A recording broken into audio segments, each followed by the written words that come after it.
Hi, good morning everyone. I am Okto and this is Rio, and we are from Cognoscente. We aim to redefine salt farmers' lives. Meet Kardina. Kardina is a salt farmer in Indonesia. He earns about $5 a day, and he works every day, so earns about $150 a month. Kardina has 5 children, and who are going to middle school and high school. And he is wondering how he can earn more money so that he can put his children to better education and also better life ahead of them. Kardina is not alone. There are 150,000 other salt farmers in Indonesia who are facing similar conditions as Kardina. And yet, Indonesia is a very big country which has a lot of resources. It has the second longest coastal line in the world with large amount of seawater as well as sunshine. So therefore, one would think that Indonesia is surely the best place to produce salt. And yet, Indonesia failed to meet the salt industrial demand, especially the industrial salt demand with more than 2 million tons of deficit. This gives us a market size of $90 million a year, a pie that keeps on growing. And so here we are, the team of people with technology background who aims to improve salt farmers' life and also Indonesian economy. And our solution is to combine 2 existing technologies. One is RO, which is widely used to desalinate seawater. RO produces concentrated salt water at its waste. And so we thought, why not use its waste to actually produce salt? And so we combine RO with PRO because RO itself is very expensive to run because of the high electricity consumption. But with PRO, it can also produce energy. And so with the 2 technologies, we can produce not only salt, but also water and electricity. But to make sure that our product can actually be used by the farmers, we need to integrate it into their way of working, which we found out after going to the salt ponds. And so this is how they currently work. They put the seawater into the salt pond and they let it to dry. But then, because they want to earn money as quick as possible, they let it to dry for about 9 days, producing only low quality salt that can be sold at low price. So instead of doing this, we treat it with our technology first to produce much more concentrated salt water that can produce more salt in a shorter time, such that the salt farmers can still sell the low quality salt for immediate income, but the rest can be purified and be sold at higher price to boost their income and also to be reinvested in our social enterprise. And to test our technology, we need to have the plant. But of course, that would be too expensive for us, and we don't have the money. So what we did was to approach companies that have the RO plant already and ask for their wastewater so that we can test our assumptions. And so we fortunately, there's a company that want to form industrial partnership with us, and we get the wastewater and we tested our idea, and it works. We managed to get twice as much salt of higher quality in a shorter time compared to the conventional method.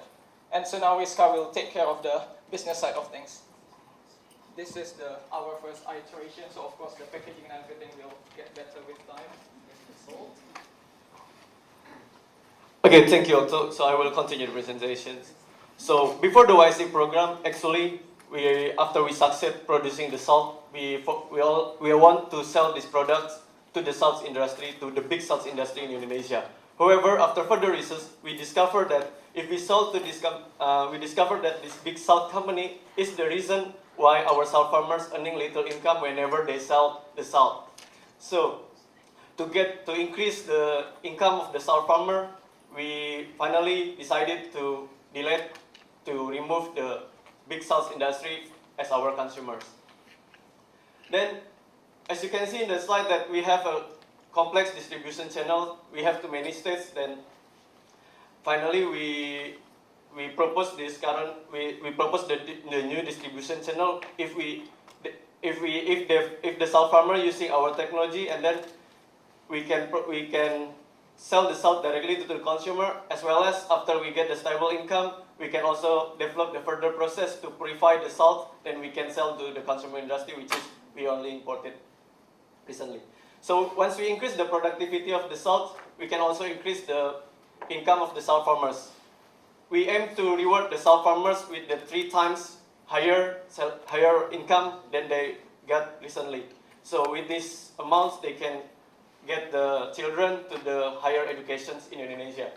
But not only that, we also provide the opportunities for the salt farmer to improve their skill, to learn the business, how the business works in the future, and also how they learn the technology that we made. Yeah, to make sure that our business is more profitable, in Indonesia, we did the survey, we did the market analysis, then we found that among of our products, the salt is the biggest revenue for us. Then, based on these financial evaluations, that with this kind of capacity, we can expect it that we can get a break-even less than 2 years with the income 150,000 Singapore dollar per year. If we sell all the products that we have, then must take into account that we already increased the farmer salary and also the porter salary on the transportation sections. So with this amount, we already provide the market shares around less than 1% only. Then, if we want to compete with the other salt industries, we need to have the lower price of our salts. So with this kind of price, we already get the profit, and also we already increase the income of the salt farmers.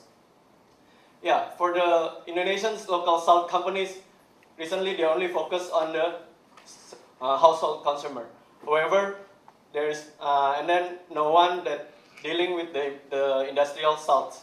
So in the future, as our target, we also want to produce the industrial salts, which is made by Indonesia, and then we can support the Indonesian government to be the producer base in Indonesia. So, and then this is the consumer. Directly we can sell the products to the consumer household.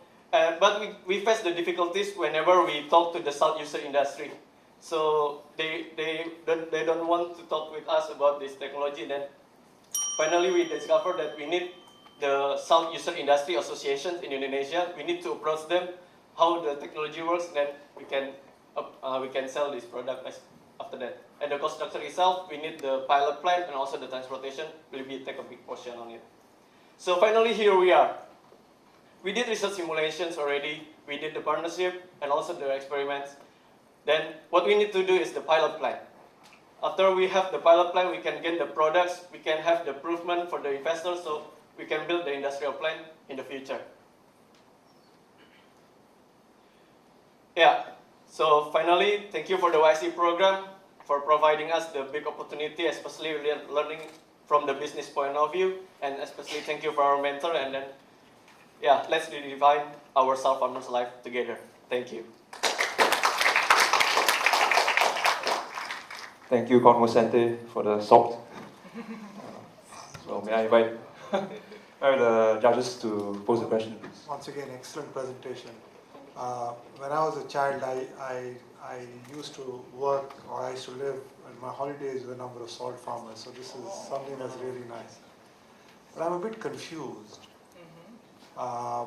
Is this something that you guys are doing, or is it something that you want to give it away to the salt farmer? So I'm not sure what the model is, because at the end you had a graphic that showed you're going to build a plant.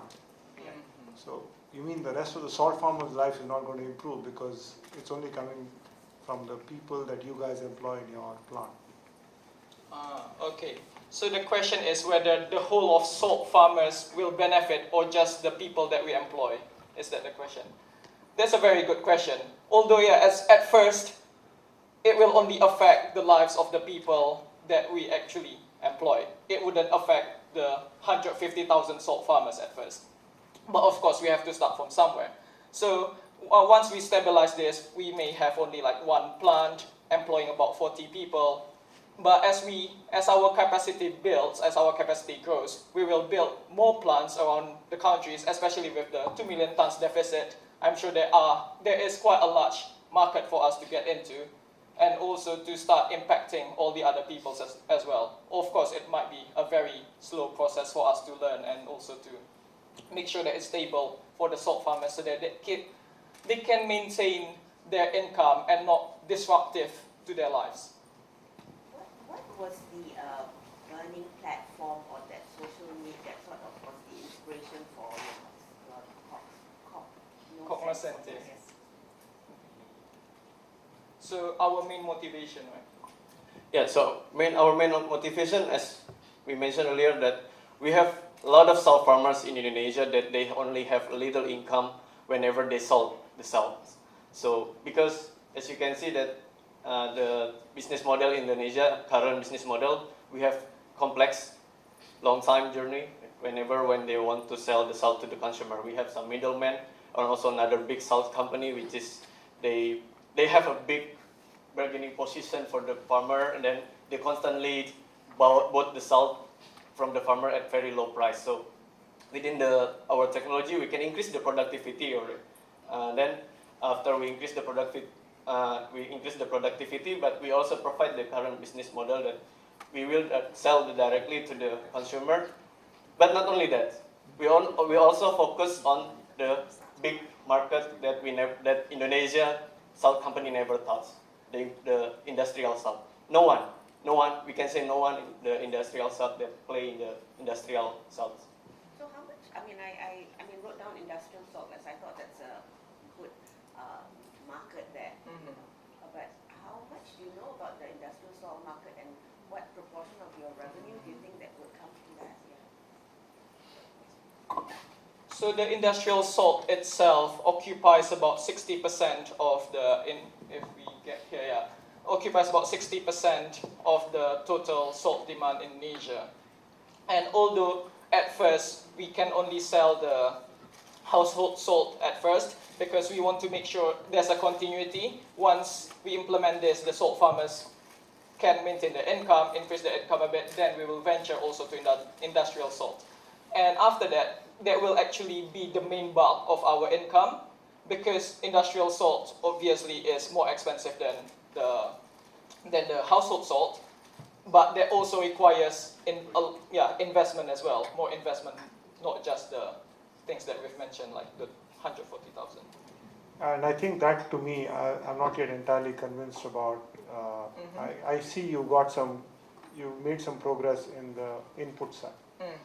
But the whole selling of salt, the whole distribution channel, I've not heard anything of what you do. And knowing the industry slightly, the amount of regulations and the amount of quality that you guys have to put in, I'm not so sure you can take it straight from a pan and put it onto a plate or onto an. That cost there is very expensive. Yes, we certainly agree. And that's why we also want to sell to the household market first and really develop further from there. Thank you. I have a question around, because this model that you're running, do you see a potential issue as in the farmers will see you as sort of a competition? That means if you are setting up a company to run this, those farmers who are not on board, would they see you as a disruptor? That's one.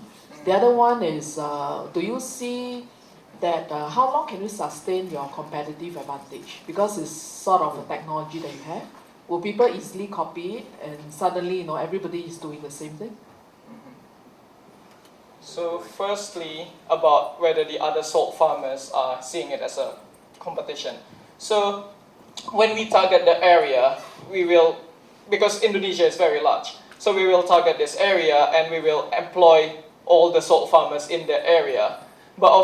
And even with just this, it's already enough to we can enter without disrupting the market, because the salt demand in the area is already very large. And we won't be really competing directly with the salt farmers in other area, because it's local market at first. Although as we grow, then we have to really see our impact as well, like see on the ground what other salt farmers are doing, what other salt farmers are thinking about us, and we have to readjust continuously. And with regards to your second question is about, can you remind me again, sorry? Competitors. Oh yeah, with the competitors. Especially we have the competitors, the local salt company that they bought the salt from the middleman, and then middlemen bought the salt from the salt farmers. So to compete with them, we sell our salt at the lower price at the first, because with this amount of the price, we already get the profit, and we are also already increase the income of the salt farmer. So can they copy your technology? For the salt, they need to use us for dealing with this technology anyway. Why? So at the moment we are applying for Okay. patent, and hopefully once it's granted, then it will allow exclusive rights for the technology. Yes. Okay, thank you, Cognoscente.